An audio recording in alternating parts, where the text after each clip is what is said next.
Eu quero começar por você, Maria Filomena.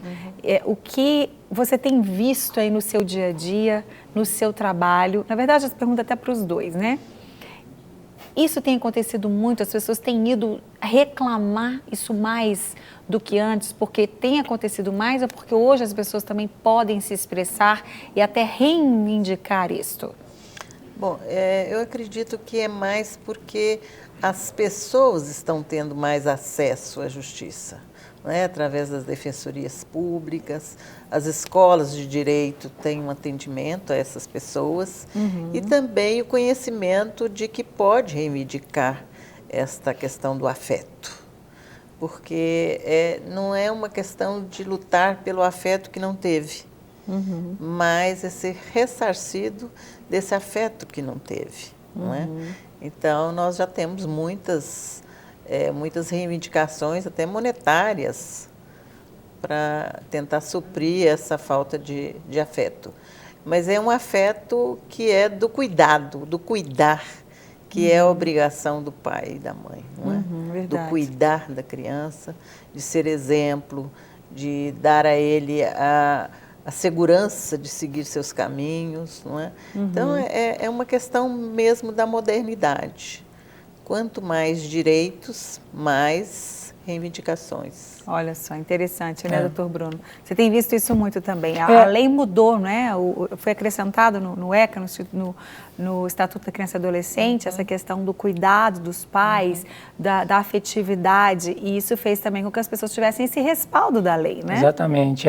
O que acontece, eu acho que a palavra-chave é afetividade, porque o direito, ele, de certa forma, em relação a esse assunto e outros assuntos relacionados à família, ele de um tempo para cá ele passou a se orientar muito menos por aqueles princípios, aquelas regras muito rígidas de um estabelecimento de uma padronização de comportamento, para tentar justamente buscar nesse afeto e nesse dever de afeto um dos pontos de estruturação da família que talvez seja o ponto que a gente não pode perder. A palavra-chave que se liga a essa ideia de afeto, eu creio, é justamente a ideia da responsabilidade dos pais, né? A responsabilidade daqueles que são responsáveis pela criação e essa imposição da responsabilidade a eles a partir do afeto. De fato, não é uma eventual reparação na justiça, não é uma reparação como se impusesse um amor que não se quis dar lá atrás, né? Mas sim o auxílio na tomada de decisões, as oportunidades que uma pessoa nessa idade, principalmente falando do menor, né, já que a Márcia citou o ECA, precisa de ser assistida, precisa de ser orientada. Então, a palavra-chave talvez seja essa, afeto, e para os pais, responsabilidade, né? É verdade. Interessante que afeto, né, são sentimentos, é difícil mensurar isso. Como mensurar? Como é fácil você falar assim, eu não recebi a pensão alimentícia que era de tanto, né? É um valor, é algo mensurável. Um sentimento, uma atitude ou várias atitudes, ou um conjunto de atitudes, ou a falta deles, é muito mais difícil de se mensurar. Então, como é que fica a expressão da pessoa que se sentiu, digamos, lesada no afeto? Como que se manifesta isso? Nos estudos que a gente faz, quando a gente atende o adolescente ou até o adulto que reclama essa questão, vem coisas bem práticas. Por exemplo, papai nunca foi à escola ver como eu estava, nunca se interessou de saber dos meus problemas, nunca conversou comigo sobre as questões que um pai tem que conversar com o filho, orientações.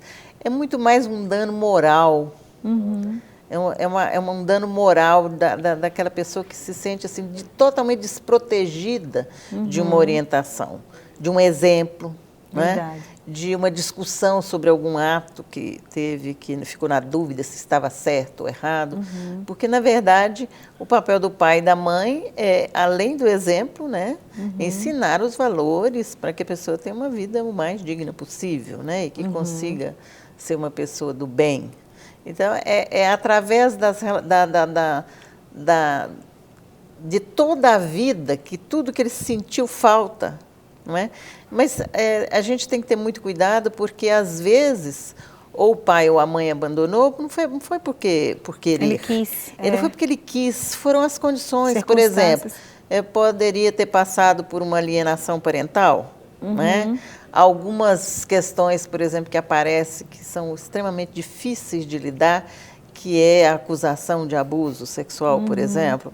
Como é que uma pessoa que o outro acusa de uma situação dessa vai se postar frente ao filho, sabe? Verdade. Então, é preciso que... Muito complicado. É preciso que haja uma sensibilidade grande nesses estudos, para que a gente... Não é que a pessoa não vá pagar porque essa questão é um ato ilícito, não é? Não é que ela não vá ter que pagar por isso, mas que seja uma questão compreensível. Né? Eu acredito até que essa questão deveria culminar na obrigação de encontros acompanhado de um profissional que pudesse ajudar, até para a pessoa que abandonou explicar os motivos que levaram a abandonar aquela pessoa, ou não aproximar.